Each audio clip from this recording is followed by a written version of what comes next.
Hey everyone, I'm Noah Barnett, the founder of Purple Shadow Gaming, and we are back for another Set 7 meta breakdown. I've brought back Justin, Andy, and John, where we're going to be discussing Purple Steel, or Amethyst Steel, if you want to be technical. But hey y'all, how is everyone doing? We're 1 week into the meta. Last time we recorded this, we were all speculating. Yeah, I was speculating and I was correct. Sapphire Steel and Ruby Sapphire are like the most represented decks at the, what was it, Southside Gaming? I think it was 34, 33. That's insane.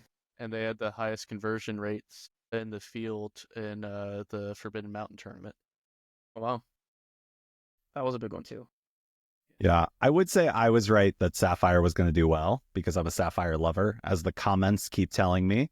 Yeah. But I think everyone knew Sapphire was going to do well. The thing I didn't do, so I have to admit, is I was not a Bell fan. And Bell is pretty good. It's out free is good. Free is good. I also think Scrooge is way better than I thought it was. I knew it was good, but I think it's way better than I thought it was after I've been playing it for a week now. So it's been pretty awesome. It's amazing when you can play like 2-3 free characters in one turn after having no board. That's insane. Yeah. You watch the finals between Jonathan and Zach Bibbin's friend there. You see the board get B-prepped after he drops 3 or 4 characters, and he's just like, oh, cool, I got lethal anyway. It's insane. Yeah. It was definitely wild. I think you were referring to Jeremy. Jeremy, that's right, yep. Mox Jeremy on Twitter, and the co-host of Club Lorcana podcast. Great guy. Congrats for the win. Powerful deck. Mm-hmm. Justin, how are you feeling after week 1? Did you get any playtesting in or just focused on kind of limited events? I did get some playtesting in, so I had to plan like a 30 person like release day event. It was a 1 case event, and John and I both went to that, and that was good. We actually faced off against each other. Turns out Purple Steel is terrible into Green Steel, especially when you don't run Elsa anymore. So thankfully, I think that's going to be a very small meta share. And thankfully, I'm trying to move into Blue Steel, and I really like it. And I would also say that I was mostly wrong about singing Storm with Bell, that you don't necessarily want to be doing that. But I don't think it's a 4 of. But then I'd be happy to be wrong. Absolutely. I think all of us are going to be wrong with something as the Set 7 meta evolves. And I actually think we need to come back and do an Emerald Steel breakdown. Today we're going to be doing Purple Steel or Amethyst Steel, but I think Emerald Steel is going to give a run for some money at this stage of the meta, but we'll save that for a next podcast and video. Today we're going to dive into Amethyst Steel. 2 colors that Andy and Justin, I know that you all both really like this ink pairing and have done quite well with this ink pairing. And so I'm going to kick it to you all first. How do you think Amethyst Steel is set up for success in Set 7? Andy? I think they have one of the best draw engines in the game to play against blue and to compete against the Sapphire decks. Rabbit Bounce is a really good way to just start accumulating cards. And also a steel card, Dock, just with the bounce effects. Being able to bounce a Dock is really game breaking. It's almost as good as just like Rapunzeling a target for 3 cards. And I think it's positioned well just because of those 2 cards. It can draw, it's quick, and it can just swarm the board fast before the blue decks can do anything. Yeah, Justin, what's your take? Obviously, a go-to deck for you as you close out Set 6. Now stepping into Set 7, how are you feeling about its position? I mean, I think it feels really good. I don't feel especially afraid of the blue decks. I don't know if this is right or wrong, but I'd almost rather face Ruby Sapphire than some of the blue steel decks. We have some tools there to help with the blue steel, especially in Benja. And then I really love Dock. I mean, I think I want to get to it later. I want to unload all of my things I've been so eager to talk about for so long now. But the first one I'll just kind of lay out there is the dock is, I think it's the best draw engine you can be playing in that this color pairing, despite the fact that purple is typically your better draw. And I'll lay this out there for everybody that, is considering playing dock. You take the one dock, right? You get a body on the board, and then you get 2 cards in hand. There's no better draw than that. We'll talk about friends. We'll talk about like the other cards that draw later and how they're not actually as many cards. And then you can repeat it. Whereas the other cards, like friends, you can't repeat that, right? You only get it a one-time effect. So it feels really powerful, and it's crazy how often dock chains happen. I really like this color combination. Yeah, you'll have to teach me your ways, Justin, because every time I play dock, I have 3 in my hand. And it's just like, why are you together? Like, what are you all doing? Like, please separate. What I would say with that, though, Cobra makes that feel so much better. Now you have a way just to discard it and get 2 lore off the dock. So that's even better now. Fair enough. But even though every time I play Cobra, I feel like I have multiple Cobras in my hand. I'm like, this feels bad. Then you just eat one. So Yeah, I think I it's just have, I don't know. I just bad luck. I will say, as someone who wasn't necessarily a fan of this deck, but knew it was very popular in our local meta, obviously it performed very well in others. Playing this deck feels so good. Like, as a Sapphire lover, I am probably going to tend towards Sapphire. But playing this ink color combination, like, is incredible. The purple cards are so good. Like, you play them and you're like, these cards have been so good for so long. And I think second to Hiram Popsicle, like, it feels so smooth to play the purple bounce package. John, what's your take on Amethyst Steel's position in the current meta? I think after listening to some of the tournament reports coming out, that it is actually kind of weak into these item builds that are running the format right now. I personally haven't tested that matchup, and I do plan on testing it this week. But from the reports, it does seem like almost every time this went into the blue steel deck, it lost. Yeah, it definitely feels tough, but I think we want to get into that. So let's just go ahead and get into that. Before we get into the actual builds, I do want to highlight some of the new cards that we have from set 7, Archazia's Island. Justin, I think you were supposed to figure out how to say that. I actually have it up right here on the screen. So we'll settle down for a minute. So Justin, how do you pronounce the new set's name? Well, I'm not going to claim this. This is AI claiming this, so because it doesn't sound right to me either. Archazia's Island. Archazia's Island. Yeah, I don't it like doesn't it. sound right to me, but You know That's what? We need to stop relying on people on this podcast to help us. We're going to rely on you this week in the comments. So if you know how to say this, we're not going to trust AI. We're going to trust you, the community, because I don't think it's Cheese Islands or something. I don't think so either. Anyways, this cheesy island has given us a lot of great new cards for Amethyst Steel. So let's talk through some of those. First one up, we've already mentioned on this podcast, which is Giant Cobra. We highlighted this during our set 7 meta breakdown. We knew this was going to be a good card. It's going to be a 4 of in a lot of decks. Anything else to say about this card, Justin? Ink against steel. Ink against steel. Good advice. Already dropping the heat. Ink against steel. Handy? Has the Cobra lived up to the hype? No, I think so. Against red blue, played on 3. Played on 3 so you can, if you run a 1 of or 2 of a friend, you can replenish your hand. There's nothing that can remove it that early. And it's going to guarantee you 2 lore, and if not 3. So I think it's just really good against red blue. Yeah, what I would say is what it's going to, for people that are playing Cobra and discarding on 3, you're going to have to get comfortable with what happens to your hand size when you're doing that on 3. So you have to play that a few times. My thing with this card is actually remember to use a challenge and then bounce it, reuse it. Don't just let it sit and play after you play it. It's a great bounce target. Yeah, absolutely. I saw someone I was playing on a platform we're not allowed to talk about earlier today actually ink Snake when they had Cobra on board, whereas if they just quest with Cobra and play Snake and bounce Cobra and replay Cobra, they win.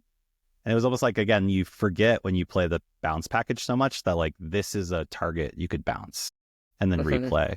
I think early on with Pete, I forgot you could bounce Pete. It's like, you don't bounce cards besides like Rabbit, right?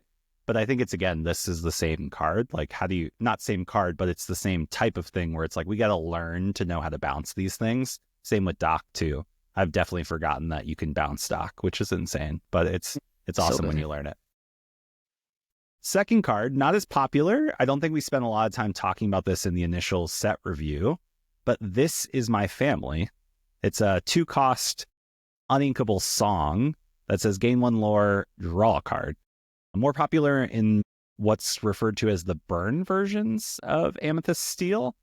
But yeah, this card's interesting. I've been seeing it floating around in a few builds, even in some of the ones that we're going to share tonight. Andy, thoughts on this card? My first thought is, I haven't used this card at all, but my first thought is burn. Yeah, play in the burn deck, either red, purple, or purple steel. Just play your own game. You race to 20 and just ignore the other board. Yeah, absolutely. And I think it leads into another card that I've seen in some of the burn versions or burn leaning Amethyst Steels, which is Honey Marin. Do we know what movie this is from? Does anyone know? Frozen? Is it from Frozen? I believe it's from Frozen, yes. In the second one. She's one of the island people that's stuck in like the cloud fog area. Mm-hmm. I forgot what it's called. But I'm pretty sure it's Frozen. Okay. Again, if you know in the comments, we really struggle with we need a lot of community help in the comments. But Honey Marin definitely in more of the burn centric, which comes over from, is like a ported term from Magic. Honey Marin is a 2/2. It says when you play this character, if an opponent has an exerted character in play, you gain 1 lore. Again, just another way, another bounce target, another way to gain lore. Just a great opportunity to get 1 extra lore, which the burn versions do. The fourth card, John, I'm going to kick this to you, which is the Queen. And this is the 4-drop inkable 4/3 legendary that says tap, choose 3 cards from chosen opponent's discard, and put them on the bottom of their deck to gain 3 lore. If any princesses cards removed this way, gain 4 lore instead. But this is a decent way to top off some of these lists along the burn lists.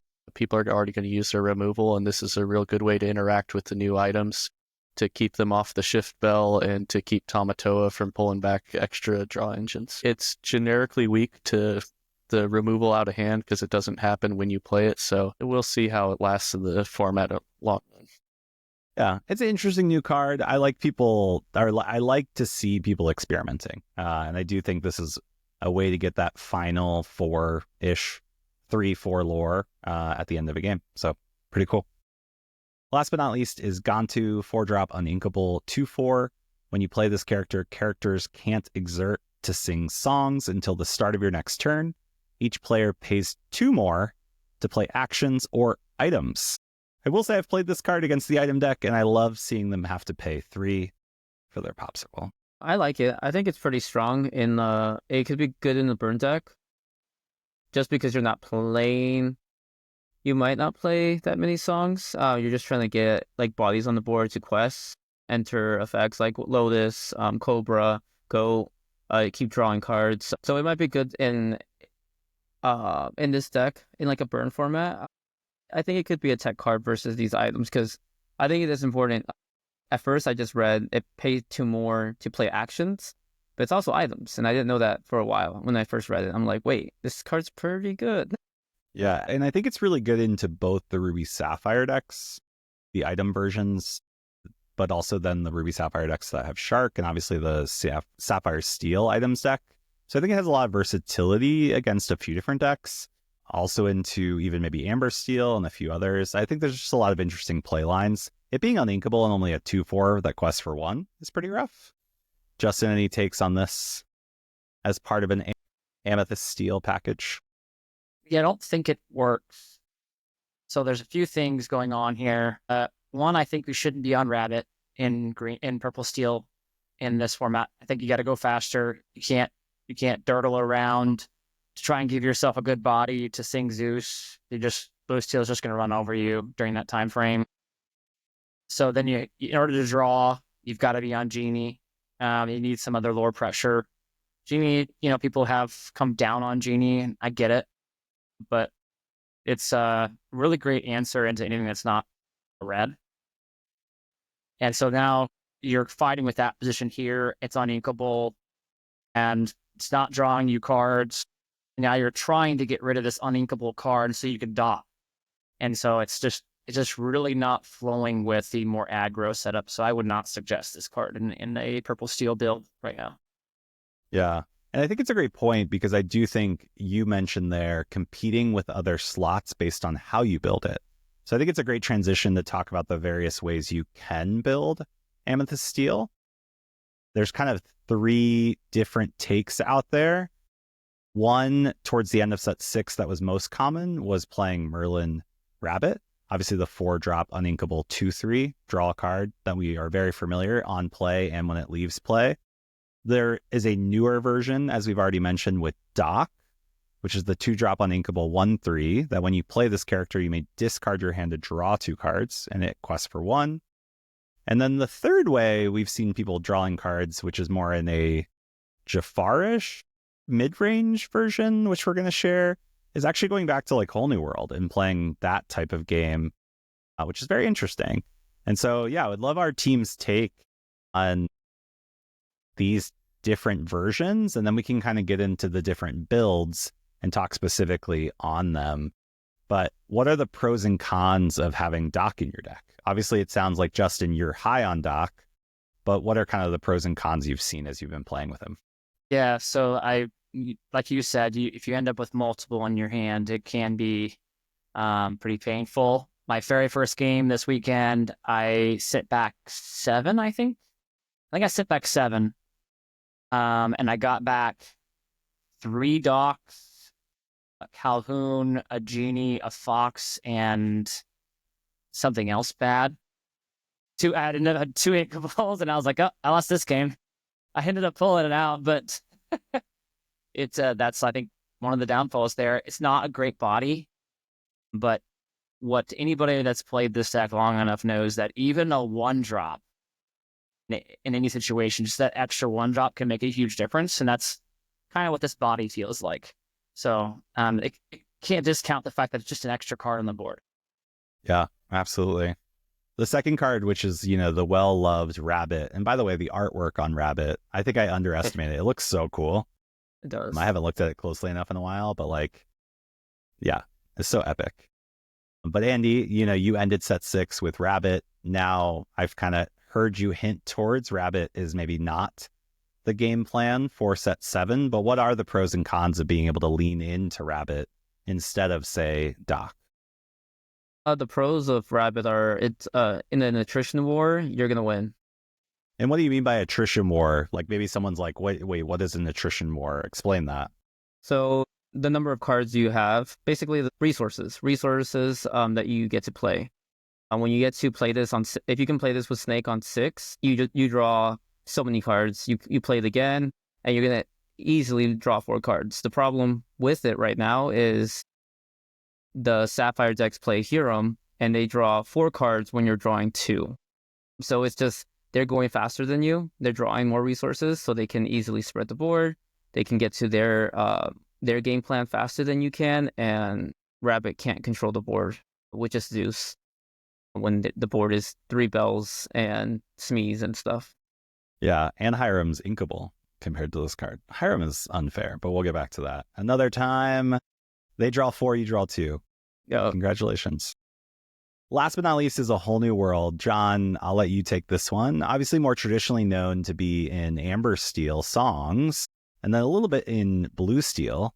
But I've seen some versions floating around with this in Amethyst Steel. What's our take on the pros and cons of A Whole New World? So the big pro with Whole New World is that you can use it as an offensive tool, right? You can let your opponent build up their nice little item pile and then play Whole New World and watch them discard 2 Tamatoas. Can't get the Tamatoas back. Have fun with that. The negative, of course, is that it is a slower card. You have to play a deck that's more centric around running the slower card than what Purple Steel has been doing currently. So that means running bigger removal, running bigger characters, usually running shift lines to actually make this work. So you usually see this with like a shift Robin Hood, shift Jafar to actually create a package where this is actually useful. Yeah. And I think the big question is, like, can we afford to whole new world some of these Sapphire decks? We were talking to someone who's a very well-known Emerald Steel player and talking about the value of Emerald Steel being able to help discard, because I think card resources are so like limited in the Sapphire decks today. Like if you make them discard 1, 2, 3 cards, like you win the game. So now let's give them 7 more. Like, can we even afford to do that? And I think that's a big question we need to ask ourselves as we consider building this Amethyst Steel deck with Whole New World. So let's get into the builds. We obviously said there's 3 different ways you can kind of look at this. There's actually like 4 different versions that we're going to be going through today. 2 of them use Doc as their main draw engine. One uses Rabbit. And then the 4th one uses a Whole New World, because we wanted to stretch our minds. Like, I was a little skeptical, like any Jafar wheel madness. I'm like, ugh. But, you know, there was one that did well at the tournament, relatively speaking. And so we wanted to make sure we highlight that. But before we get to the Jafar wheel madness, let's talk about this list here, which performed well. I believe it made top 8 at the Southside Gaming 10K or 10 case tournament. And this is a very traditional build with 11 1-drops. It plays Snake, plays Calhoun, plays Doc, Smee, Cobra, Madam Mim, Merlin Crab, the White Rose, Pete. It plays 4 Genies, as Justin mentioned, competing for that Gantu spot. Plays 4 Goats, 3 Friends on the other side, 4 Strengths, and 2 Libraries. Justin, what's our take on this build here? I think it was the highest performing Amethyst Steel deck of the weekend. Really? They must have had a hard time getting all their 4 foxes before the event. So that's probably why they're running 3. That must be it. Okay, if you know why, okay, just for the sake of learning, because I wanted that, like, we can all laugh it off. I saw 3 foxes and you're like, okay, 3 Tamatoas, we would understand because you couldn't get the 4th one before the start of the tournament, but a fox, come on. But if you know why they only ran 3 foxes here, please leave us a comment because we would love to be taught a lesson. But yes, there's a 4th fox missing from this list. So yeah, I would probably I like the more 1-drops. I'm not a big fan of Burrow, but I think you still, just like I mentioned earlier, just need the extra body on the board sometimes. And it's nice cycling of cards. You just kind of get in that lore and you keep going. Not a fan of the 3 Friends because the card reads give up X lore, where X is equal to the card, the character who sung it. And then basically you take your card, say you got 4 cards in hand, right? Well, the turn you sing Friends, you get the card off the top of the deck, which would have otherwise been in your hand anyways if you didn't have Friends. So you didn't really gain a card there. You're just gaining 1 card and losing lore. So, and you can't bounce it and do it again. With that said, I have run 1 Friends and the 4 Docs because I wanted a 5th Doc. So I'm not super hating on it. It's a good card, but I think it's better for like more controlling decks. Maybe they wanted 7 Docs, Justin. Yeah. So what's better than 5 Docs? It's inkable, right? That's always That the too, excuse. yeah. What's better than 7 Docs is 7 Zeuses. That's a Easter egg for our Phoenix community. But I have to say, I think this deck is overall pretty darn good. So, I mean, as much as I kind of hated on a few pieces, congrats to Jake. Yeah. And I think it generally, like, they're running the, we may disagree with this quantity or that quantity, but it's a very kind of standard version of the Doc deck where it's leaning into Doc, obviously pushing up on Genies, bringing back like libraries into the equation, which I think is interesting. Obviously, there's no Zeuses in this deck, which is an intentional choice as the 11 1-drops. So yeah, Andy, you've played these decks a lot as well. So, what's your take on this version of the deck, whether it's the right quantities of different cards or not? I think the one card that stands out is Library. I think set 7 changed, just has you removing all your locations, like Library, Manor, because of bells. Bells are free. They're going to have 2 free bells, and they can just hit this twice, and it's 6 damage already. And those free cards are not even the cards the other additional cards they're playing. If they're doing like an Artifacts version, they're gonna have a Smee or a Calhoun on board, and that library is dead. So it's like you have to get immediate value, and against good players, they're not gonna give you that opportunity if you have like a stalemate. You're gonna have to like exert with Elsa, and this deck doesn't run Elsa, so that's another thing that's missing from this deck. But it's hard to play Elsa in this meta because there's so many other cards you need to go fast. You can't waste a turn on exerting something and getting some value trade. You have to just go quick, and that's what Cobra helps do. So yeah, those are my little takes on it. Yeah, it's an interesting take on whether library is feasible in this meta. And I think you point out one being Bell. But John, yeah, what's your take on the location inclusion in this build? I think the location inclusion kind of goes back with the Magic Broom. You're running a sequence of events here where you're going to banish the cards, whether your opponent wants you to or not. So you're going to drop the library, move the character, and then banish the character, draw 2 cards. That's probably why it's only a 2 of, right? You don't want to do that. You really can't do that until you're in a later stage of the game, 6, 7 ink. That's the only way you're really going to get the value out of it in the current metagame. Against maybe the Lemon Lime list might be the only one where you can play a library and it's going to stick around for a while. Outside of that, I think Andy's right. Like, you do have to have that immediate value, which means the late game play probably justifies the 2 of. Yeah, and it's interesting too because of what Justin you shared with obviously having 3 friends and maybe instead of 1 friends, which I think is a recommendation to have the 5th dock. It's like they have the 4 docks, they have the friends, they have the 4 genies, they have the 2 libraries. Like, are we trying to draw too many cards that we don't have enough like cards to win? And would we be better off with something that's more defensive, like another Fox, or something that's more proactive, like the 4th Rose? Or is there a card missing from this list that maybe we should be considering? Justin? I'm just kind of throwing options out there, even though I'm not super high on it. I think Honey Marin has some value there where you're actually getting a body and gaining lore versus what's the one? This Is My Family, I think, or something, where you sing it and get the lore and draw a card. You're not really getting lore because I think you need to be singing that. And so you're giving up the lore of the character that's singing it. You're drawing a card, but like I said earlier, like the Friends example, it's just a card that would have been in your hand otherwise. So I'm not a big fan of that card. And then you can't ink it, right? If you're trying to get dock out, once again, back to dock, it's such a huge piece of this. You have to play it, hardcast it, right? You don't actually gain really much from it. You need more board presence. And then you play your dock, and it's just, you're trying to go wider, and it doesn't really enable you to do that. But Honey Marin kind of fits with that, and I like the idea of being able to bounce it super easy for like 4 ink, right? And basically have a white rose effect.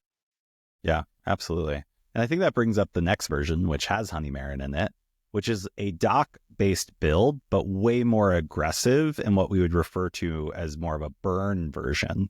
And so, as I mentioned, it has Honey Marin in it, but it has 12 1-drops. So it has Followers, Diablo, Broom, the full package. The 4 Honey Marins, it has Madam Mim Snake, Calhoun, 4 docks, 4 Smees, Cobras. It does have 4 Foxes, so that's good. It has 4 White Roses, 4 Petes, 4 Merlins, gathering knowledge and wisdom, and then This Is My Family, and then Boss on the Roll.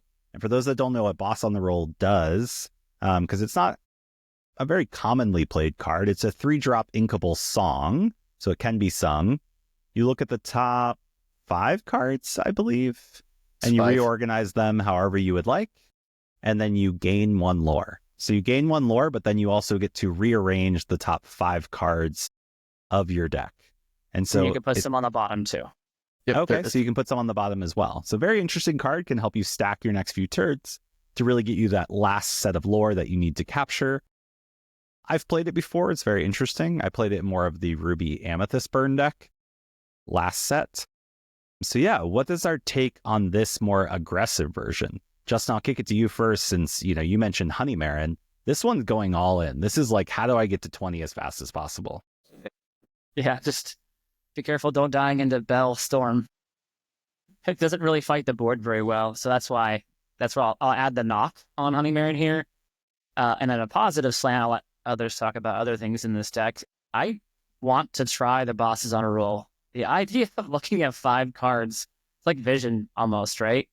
It just, you don't get the card, you get the lore instead. I want to try it out. I don't know if it's good or not. Maybe it's not, but it seems fun. Yeah. I think Right. the idea of stacking your next few turns in a deck like this is actually like really important. Like knowing the like, oh, it's going to be this and then that. Like I think it's really powerful. So I think we're on to something, Justin. John, what's your take on like a burn deck? You know, I know you've been known to play the Ruby Amethyst version of burn previously, and obviously, you know, have tried that out. What is your take on this Amethyst Steel version? So I've actually tried out a lot of the Amethyst Steel burn. I quite enjoy it. I will say the one thing that this deck is missing that you absolutely do want is Chromicons.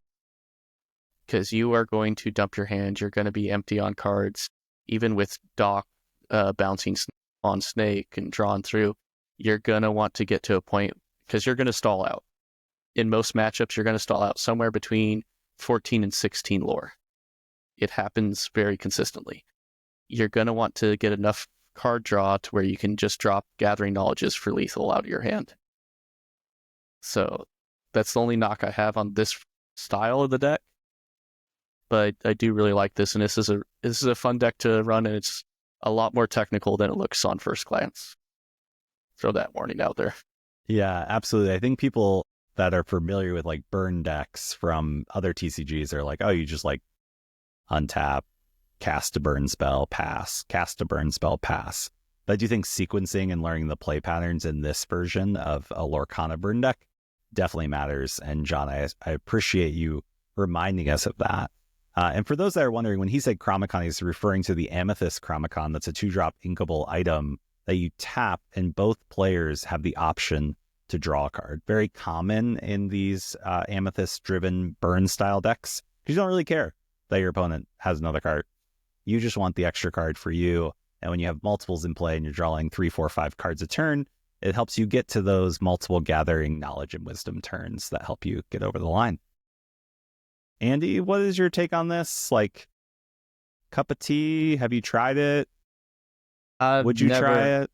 Never tried anything burn related whatsoever. I'm a control player. I'm an attrition player, just resource. I just want to out resource my opponent. So this is something that's pretty scary, because you have to, like John said, it is not as easy as it looks. You have to know what to play. You have to know when to apply pressure, when to control the board, go and then, you know, win the game. It's not just playing cards and you gain lore and you get to 20 somehow. I like this list. 4 ofs, call my name. I love it. I think the 2 cards I'd cut would be the bosses on the roll, just for 2 more Calhouns. I like the idea of boss on the roll. I just think to get value, you have to sing it. And if you're singing, what character are you singing it with? Like, it's going to be a weird, like, you're going to give a optimal trade, or like, it's just too quick of a meta. You're like skipping a turn. Like Justin mentioned once, like, you can't be playing like Friends. You can't be playing that card when you just want to gain lore, when you want to just play a character instead of just Friends, because you're applying more pressure with the character. So that's why I like Calhoun, and it also is safe from turn 1 Bell Storm, let's Storm Rage on.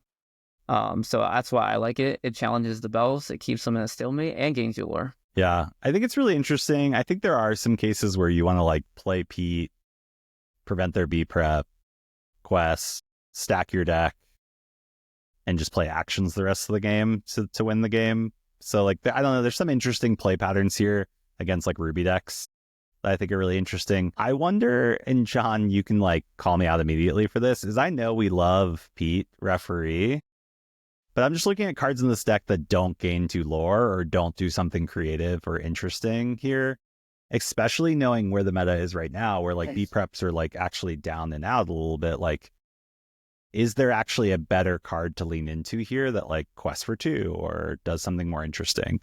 So I think I would just try to lean more into it. Maybe that's Chromicons. Maybe there are some other 2 questers I'm not thinking of right now. Maleficent.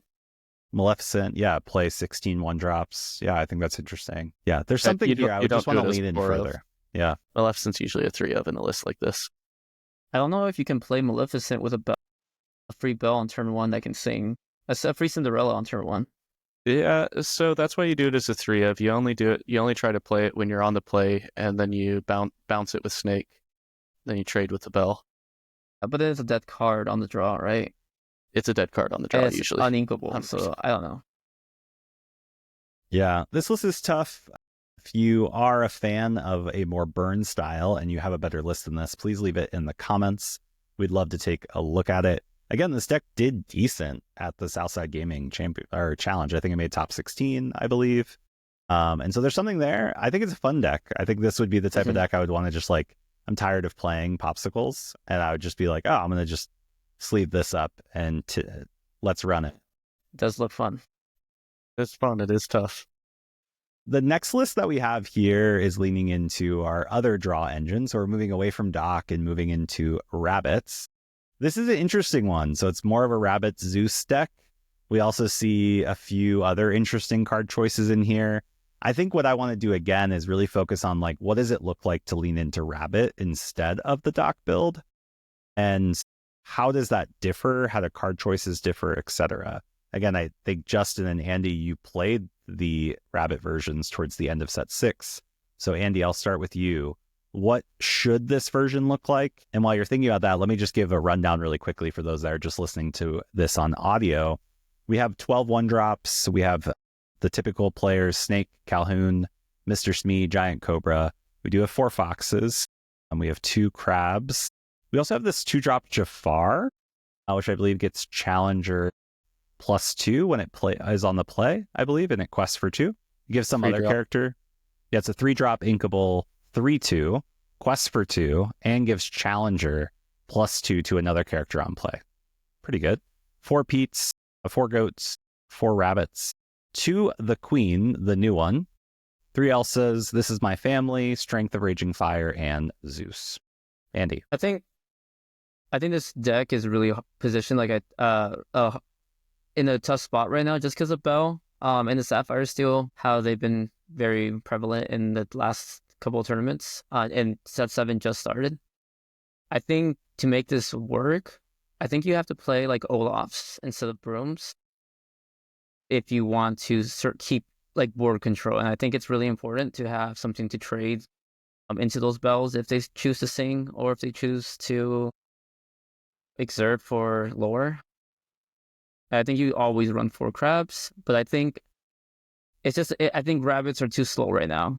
I'm a Rabbit Purple Steel player mainly. I love Doc. I think Doc's great, but Rabbits Purple Steel was always with Rabbits like 50-50 against everything, and it's just more about, like I've said before, just outplaying through resources. And I think right now there's just Sapphire Steel just has way too many resources with all the free stuff, all the cards, the new Tamato, and giving them 2 more cards. It's too slow, sadly. Justin, anything to add to that in regards to this version? Or maybe even your take on Jafar as a Crab replacement? Actually, where I wanted to focus, I was thinking card draw. Well, one thing was card draw doesn't seem like it's going to be enough here. I already talked about how This Is My Family isn't my favorite card. But that Jafar, actually, I haven't really looked at, but re-inspecting it, how many times, I know there's times, but how many times do you get the effect off your Crab? I mean, bouncing it, taking your Crab out of play and giving something your +3 lore is not irrelevant. So that's probably why they're not on 4 of either. But sometimes just the one-time effect from Crab is enough. And that's what Jafar is when he comes into play. And then questing for 2 and then being a body that has to be coiled or ice blocked to die doesn't seem unattractive. So I might take a look at that Jafar a little bit. I don't know. John, what's your take on the Jafar Crab debate? Without the Shift Jafar, I think if we had Shift Jafar, this would be a different story, and we'll see this in the next build. But yeah. Without Shift Jafar, a Crab's strictly better. Quite often, especially in a Tamatoa meta, you're going to trade Crab into something, buff it up, and then finish off that trade, buff off the crab or bump off the Tamatoa, right? You're not going to be able to do that with Jafar, just outright. I do believe the crab is just strictly better. I don't really think there's too much there that's going to change that.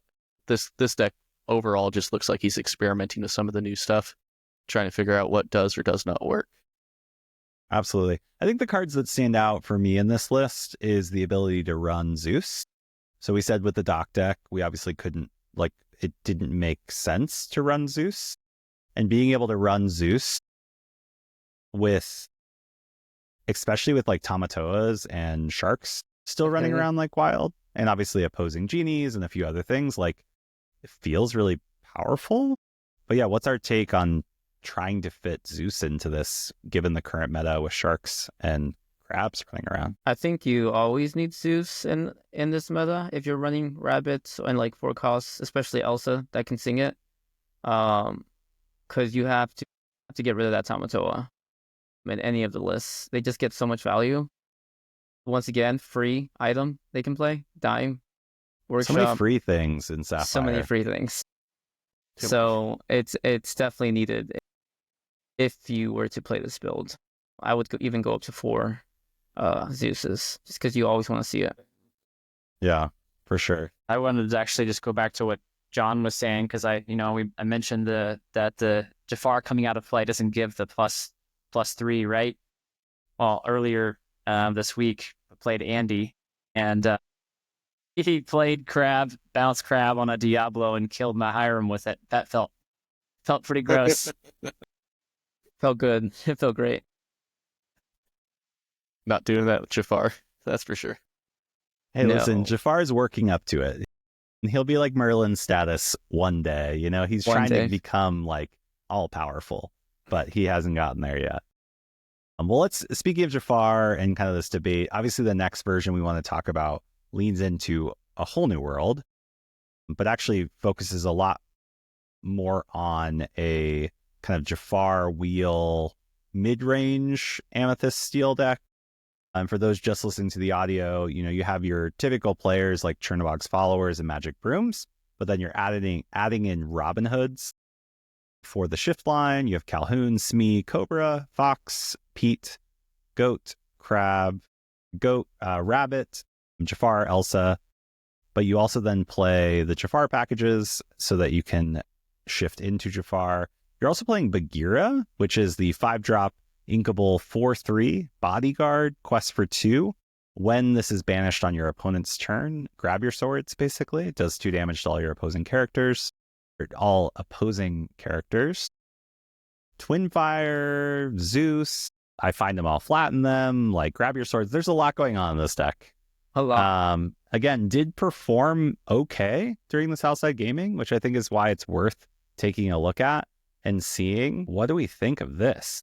John, I feel like you've been a Jafar player. I feel like you're the person that's like tinkered the most. And so when I look at this deck, I'm like, I don't know what to do. So John, tell us what's happening here. So you're building a board state like a normal purple steel. You're kind of trading on and off, and then you're going to eventually shift a Jafar whole new world and gain like 14 lore out of nowhere. It's pretty nasty. And the way that it's basically a combo deck. I don't really love the way that this one's built. There's a lot of 3-ofs, a lot of 2-ofs. I think he hasn't decided on what direction he wants to go with the list. But ultimately, it still does have the same like core control methods that you would find in most of these types of decks, where you're just trying to maintain control of the board so that you're able to pull off the combo. So given that maybe this version was just like a test version, trying out a few different cards, like where do you think directionally it should focus if it was really trying to lean into this like mid-range combo Jafar control deck? I think it needs to focus in on the song package a little bit. You're not running any strength, which I think is just wrong fundamentally. And maybe try to pick a direction on what cards you're running. I personally don't love Calhoun in this type of list. I would use that slot to maybe make a 4 of Jafar, 4 of Smee, minor changes like that. Stuff to kind of make it more consistent in the early game. Justin or Andy, have you played around with Jafar in any previous sets and any guidance here? Yeah, I have not messed around with this, but I did run into an interesting matchup against in a platform that shall not be mentioned. They played the Mickey in here, the new Mickey legendary. So you play that on 2, and if it banishes a character, you can play a card from your hand for free, character. And then turn 3, they play Last Ditch Effort, which is they exert one of my characters, and it gives their character Challenger +2. So now their Mickey's challenging for 3. And so then they drop Jafar on me on turn 3, and then they sing Whole New World on turn 4, and it's like GG. That's a bad day for you. Yeah. But the other thing I would say here is Bagheera is really going to be better when you are the aggressor and you're making the opponent want to take your stuff out. You're really threatening the game, and they need to remove your stuff, and you got to get through Bagheera.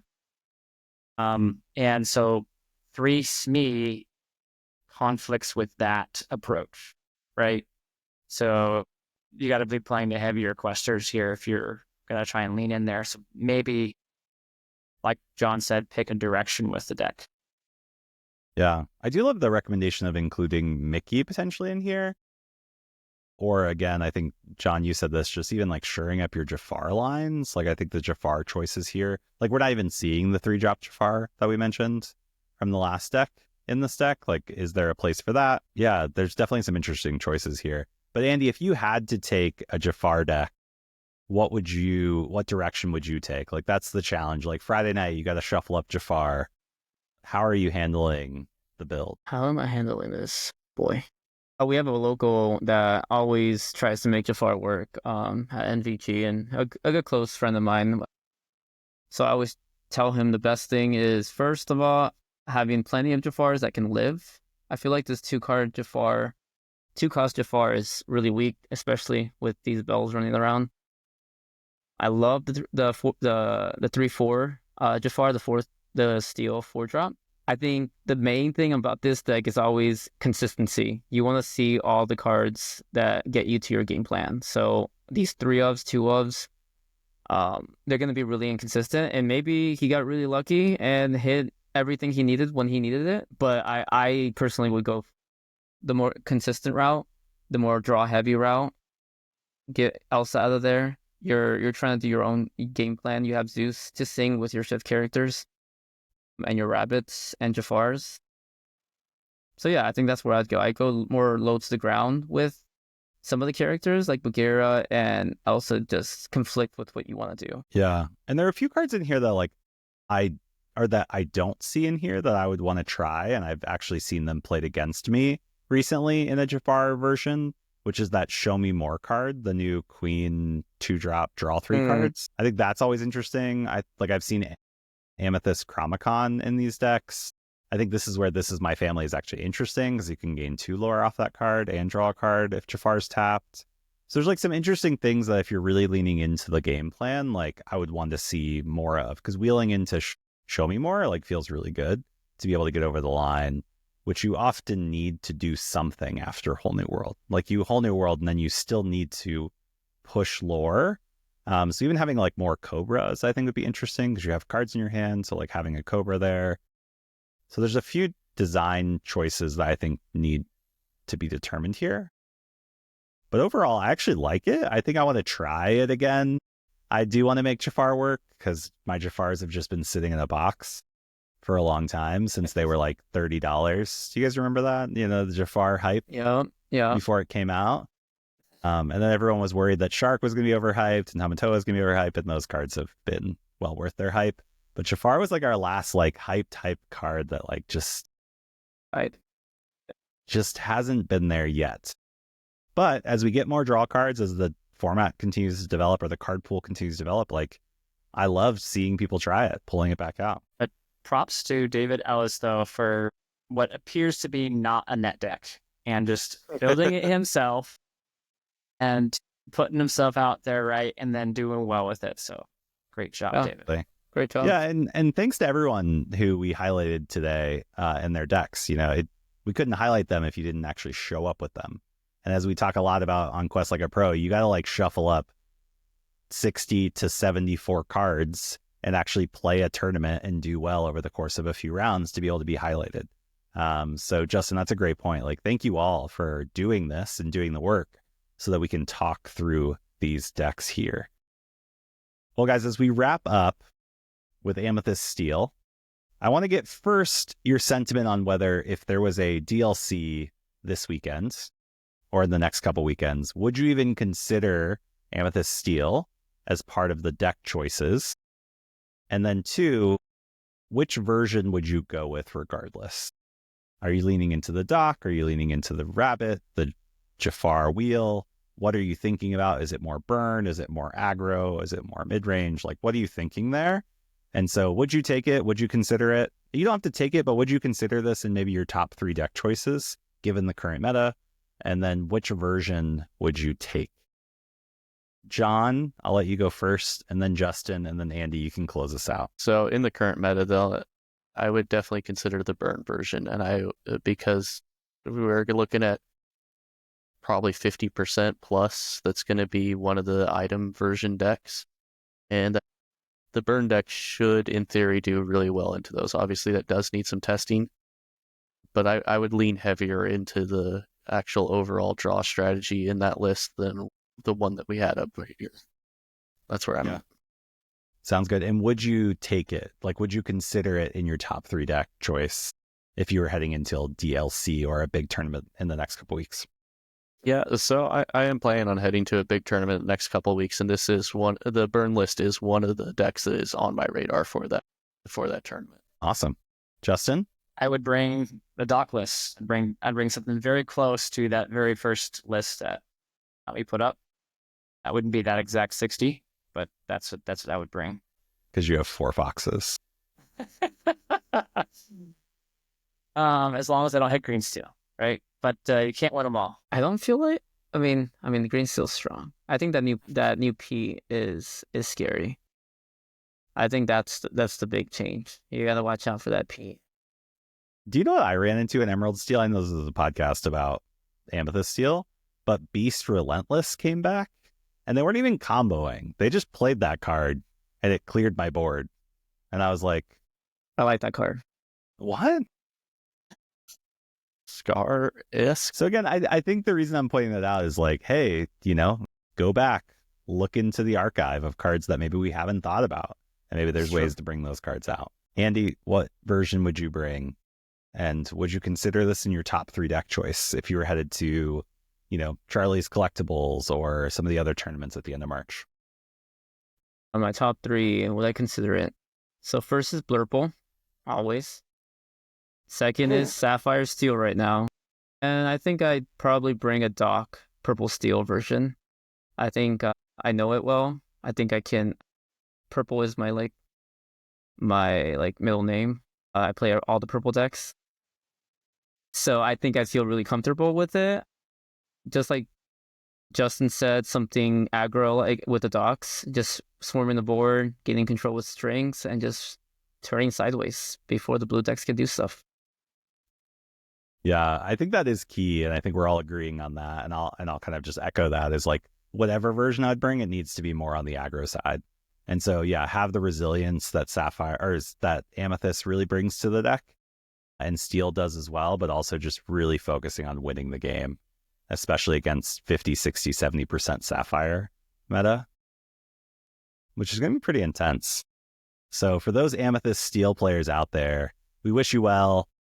We hope this was a helpful deep dive into the various ways you can build this. And honestly, I think a lot of these versions are really, really good. And I think in a meta that, yes, is going to be powered by a lot of Popsicle Bells, Fortisphere Bells, I still think it has a lot of legs, and it's really consistent. That's what I would focus on too, is like, how do you just beat them when they don't have it?